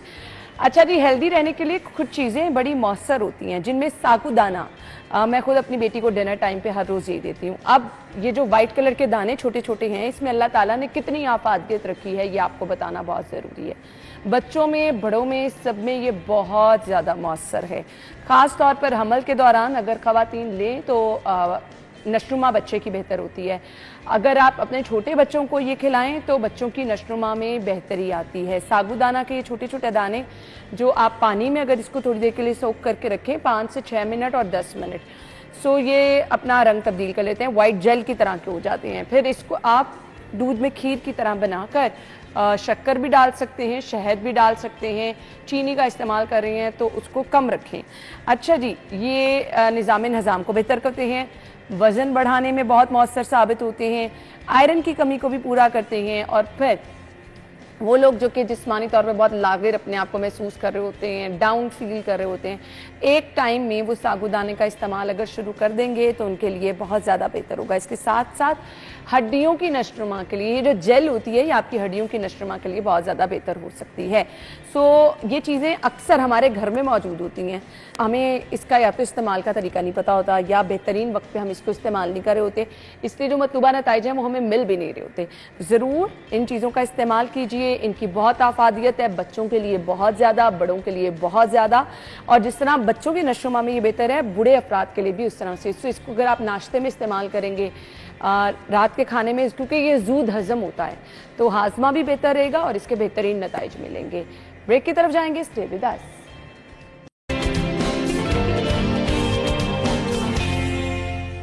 Welcome back. और हम बुलाते रहते हैं, आपकी मुलाकात कराते रहते हैं उन लोगों से जो कि अपनी फील्ड में बहुत ज़्यादा मेहनत करके अपना नाम भी बनाते हैं, पाकिस्तान का नाम भी रोशन करते हैं। गिनीज वर्ल्ड रिकॉर्ड कायम करने वाले अहमद अमीन आज हमारे मेहमान हैं जी। मैं इनके बारे में आपको बताती चलूँ, पाकिस्तानी टॉप मार्शल आर्टिस्ट हैं और इसके बाद दुनिया के 3 गिनीज वर्ल्ड रिकॉर्ड में पहले नंबर पर हैं। अहमद अमीन ने एक बार पाकिस्तान का नाम रोशन करके इस तरह से दिखाया कि जी इन्होंने अपना ही 14वां आलमी रिकॉर्ड भी तोड़ दिया। तो अपने मेहमान को वेलकम कहेंगे। अस्सलाम वालेकुम जी। वालेकुम सलाम। क्या हाल चले आपके? जी अल्लाह का शुक्र। मार्शल आर्ट की तरफ कब आए? अर्ली एज में, 15 साल की एज में। सो कितना टाइम हो गया आपको? मार्शल आर्ट्स में तो कुछ 16 साल हो गए मुझे। ये वर्ल्ड रिकॉर्ड बनाना कितना मुश्किल है और कैसे यहाँ तक पहुँचे? मैं 18 साल की एज में पहला वर्ल्ड रिकॉर्ड बनाया था। यूथ फेस्टिवल जब हुआ था 2012 में, तब पहला वर्ल्ड रिकॉर्ड बनाया। उसके बाद तब से लेके अब तक 14 वर्ल्ड रिकॉर्ड बना चुका हूँ, और ये मैंने 14वां वर्ल्ड रिकॉर्ड जो है वो पुशअप्स के वर्ल्ड चैंपियन का ब्रेक किया दुबई में, जिसमें मैंने 60 पाउंड वेट के साथ 1 लेग पे 534 पुशअप्स किए 1 घंटे में। उसका जो रिकॉर्ड था वो 320 का था, 1 लेग पे। ठीक है। तो ये मेरा 14th गिनीज वर्ल्ड रिकॉर्ड है और 15th मैंने ब्रेक कर दिया है, और गिनीज को एविडेंस उसकी हम भेज रहे हैं अब 3-4 मंथ्स में। वो है एक हाथ से 1 घंटे में 17,500 पंचेस। वाह, ज़बरदस्त। तो यहाँ तक पहुँचने की जो जर्नी है, क्या क्या कुछ करना पड़ता है? अपनी हेल्थ का ख्याल, अपनी फिटनेस का ख्याल, खाने पीने का कैसे, किस तरह? मुझे बेसिकली एस्थमेटिक एलर्जी थी बचपन से, तो मेरे लिए स्पोर्ट्स मुश्किल थी आम किसी बच्चे की निस्बत। तो लेकिन आपकी समटाइम्स जो वीकनेस होती है वही आपकी स्ट्रेंथ बन जाती है, अगर आप जो ना मेहनत करते रहें, आप गिव अप ना करें। तो काफ़ी स्ट्रगल करनी पड़ती है, काफ़ी आपको। हम पाकिस्तान जैसे मुल्क में ये है कि ना तो कोचेज़ हैं और ना आपको, तो मैंने खुद फिर इसमें मैं एमफिल भी हूँ फिज़िकल एजुकेशन में साथ। अच्छा। तो मैंने खुद इसकी सर्टिफिकेशंस भी की, खुद नॉलेज एक्वायर किया, फिर अकॉर्डिंगली उस नॉलेज की ट्रेनिंग की और 18 साल में पहला वर्ल्ड रिकॉर्ड ब्रेक किया, 22 साल में अमेरिकन हॉल ऑफ फेम में आया। तो अब इस तरह से अल्लाह का शुक्र है चलता रहा काम। सही। सो मुझे ये बताएं, इतनी लंबी जर्नी में अभी भी आप स्टिल अपनी प्रैक्टिस को कंटिन्यू रखते हैं, क्या आपकी रूटीन होती है? बिल्कुल, मैं अभी एक्चुअली इस वक्त मेरी एज 31 है और मेरा जो फिज़िकल फिटनेस है वो मेरी 20 इयर्स या 22-3 इयर्स की एज से भी ज़्यादा है। तो मैं इसको मेंटेन करता हूँ और अल्लाह का शुक्र है मैं भी इम्प्रूव कर रहा हूँ। मैंने अभी तक अपनी एथलेटिक पीक को टच नहीं किया। तो मैं डेली बेसिस पे क्या डाइट का भी ख्याल रखना पड़ता है? डाइट का ख्याल रखना पड़ता है, लेकिन ऑब्वियसली जब आपका वेट बढ़ जाए तो फिर आप उस तरह से परफॉर्म नहीं कर सकते। ऐसे ही है, उसको मेंटेन करना पड़ता है। लेकिन वो इतनी कंसर्न इसलिए नहीं होती कि जब आप ट्रेनिंग हफ्ते में इतने घंटे कर रहे होते हैं तो वेट आपका बढ़ता नहीं है, तो वो मसला नहीं होता। लेकिन ये है कि ऑब्वियसली ट्रेनिंग जो है वो एक प्लान साइकिल्स होते हैं ट्रेनिंग के, कि हर 3 माह का स्पेसिफिक टारगेट्स होते हैं, उसको अचीव करना होता है, उसकी स्पेसिफिक ट्रेनिंग होती है, उतना कार्डियो, उतनी स्ट्रेंथ ट्रेनिंग, वो सारा कुछ करना पड़ता है। साथ साथ ड्यूरिंग ट्रेनिंग कभी ऐसी इंजरी हुई कि आपको काफ़ी देर के लिए ब्रेक भी लेना पड़ा? हाँ, मुझे almost career ending knee injury हुई थी अर्ली 20s में, लेकिन ये है कि अल्लाह का शुक्र है उससे रिकवर किया और कम बैक किया। उसकी वजह से मैं 5-6 साल मार्शल आर्ट्स का रिकॉर्ड नहीं कर सका। इसी वजह से मैं ये पुशअप्स में और फिजिकल फिटनेस वाली में आया था कि जिसमें ज़्यादा नी की मूवमेंट होती थी, वो एक्टिविटी मुश्किल थी मेरे लिए। तो होती हैं इंजरीज भी, और यही रीज़न था कि मैंने स्पोर्ट्स साइंस पढ़ी, क्योंकि मैं ओवर ट्रेन कर रहा था अपनी अर्ली कैरियर के अंदर। तो मैंने ये समझा कि ये अगर प्रॉपर मुझे कुछ इसमें करना है तो मुझे इसको साइंस को समझना पड़ेगा। इस फील्ड में आने वालों के लिए क्या मैसेज होगा? फोकस्ड होना पड़ता है, क्योंकि जब आप एक सिचुएशन में होते हैं तो आपका ध्यान बस इधर उधर नहीं होना चाहिए। 1 मिनट में ध्यान गया तो बस आप क्या चीज़ें आप जब फील्ड में होते हैं, मैदान में होते हैं, क्या जहन में चल रहा होता है उस वक्त ना? ये एक मेंटल बैटल होती है। जैसे इंशाल्लाह अभी 2 मंथ्स के बाद मैं 8 घंटे का रिकॉर्ड कर रहा हूँ पुशअप्स का 40 पाउंड वेट के साथ। तो ये एक मेंटल बैटल होती है। फिजिकली आप कितनी देर कर लेंगे, आधा घंटा, 40 मिनट, उसके बाद एक मेंटल बैटल होती है और मेंटली आपने कंपोज रहना होता है। जितना आप मेंटली स्ट्रांग रहें, आप फोकस्ड रहें, तो आप उसको अचीव कर सकते हैं। मैं चाहती हूँ थोड़ा सा यहाँ पे आप परफॉर्म करके दिखा दें कि क्या, किस पोजीशन में आप होते हैं, आपका माइंड, आपकी पोजीशन कितनी मैटर कर रही होती है। तो प्लीज आ जाएं हम थोड़ा सा अपने नाजरीन को, क्योंकि हमारे नौजवान नो डाउट उनमें सलाहियतें बहुत ज़्यादा हैं, इस तरफ आना भी चाहते हैं। अब ये सिंपल बहुत ज़्यादा ज़रूरी है। स्लाइटली शोल्डर विड्थ से आपके हाथ वाइड होते हैं। मेरा एंगल है पुशअप्स का, हल्का सा वाइड करते हैं और आप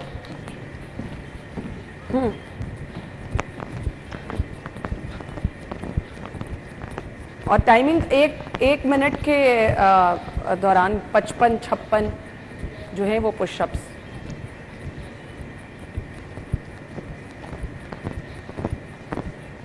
नो डाउट कि इतना आसान काम नहीं है। जब आप नई नई एक्सरसाइज ही स्टार्ट करें ना तो आपको लग पता जाता है। सो ये जितना स्क्रीन पर आपको देखने में आसान लग रहा है, हो गए मेरे ख्याल 30 सेकंड में 50। बिल्कुल, यानी 51 हो गए हैं जी, आयशा काउंट कर रही थी, और ये 30 सेकंड्स में। सो नो डाउट ये एक बड़ा कारनामा भी है। और जब आप इतनी ट्रेनिंग करते हैं, मुझे बताएं ट्रेनिंग का टाइम कितना होता है आपका? कभी 2 घंटे, कभी घंटा, कभी 1.5 घंटा, डिपेंडिंग, लेकिन रेगुलरली करता हूँ। सही। तो इसके साथ साथ क्या एक्टिविटीज चल? इसके साथ साथ नींद पूरी होना, डाइट का ध्यान रखना, ये सारी चीज़ें भी इम्पोर्टेंट है। और सेकेंडली मेंटल स्ट्रेस को डील करना लाइफ में। हाँ, वो बिल्कुल, जब तक आप यहाँ से रिलैक्स नहीं होंगे। फ्यूचर प्लान्स क्या हैं? फ्यूचर प्लान्स 8 घंटे वाला वर्ल्ड रिकॉर्ड और अच्छा, अक्सर ना अभी मैंने ये 30 सेकंड्स किया है ना, तो लोग जब वीडियो देखेंगे वो कहेंगे यार तुम्हें 30 सेकंड्स में सांस फूल गया, 8 घंटे कैसे करोगे? वो एरोबिक स्पोर्ट है, मैं उसका एक्सपर्ट हूँ।